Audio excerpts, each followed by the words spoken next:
It was definitely singing. Because I would literally sing about anything. I would sing the count of how many steps there was when I'm walking up, or sing as I'm cooking, like sing the name of a spice, and I noticed that, and my family noticed it, and they were like, why do you sing everything you do?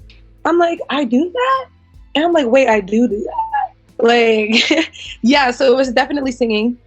And then singing kind of like brought out painting, and then writing came along, and then movies followed. And it was just like, oh, now I have like now I love them all. I love it all. I'm just like, wow, where do I start now? Where do I begin? Where do I want to dabble in today? Yeah, I was in college basketball, JUCO college. So like the workouts it's a schedule every single day. There's something to do with basketball every single day. And it was hard balancing knowing that I had a passion for music and I wanted to do music while still going to school in a major I didn't want to major in, and then basketball on its own. So it was just so stressful because I wasn't used to my own voice yet. I wasn't in vocal lessons. I just knew that I could sing and I had a passion for it. And it was just overwhelming to have so much in my head. And I was just like, I got to cut one of these things out of my life. I got to cut one or two things. So school and basketball had to go. I was like, all right, I'm going to head out. And so that's kind of how that happened. I always wanted to do music. And so I guess the fact that I was just continuing to be in something that I didn't want to do anymore was affecting my mental health. And I was just like, you know what? It's affecting me this bad. How much worse can it be if I just drop it and try something new? And then it got so much better. And I was like, you know what? It was like following your intuition. I just followed my intuition. I was like, hey, if it don't work out, it don't work out. You can always do something else, but it just worked out. And I was just like, oh, thank God. Definitely meeting new people and like fully implementing myself in the creative community, meeting other creatives who had good ideas, you know, just collabing with other people as far as like chatting back and forth and like them showing me their writing pattern and style. My dog is barking. Me showing their style and meeting up with different producers, different engineers, and then just kind of like trial and error, like figuring out, okay, I don't like that. Oh, but I like that.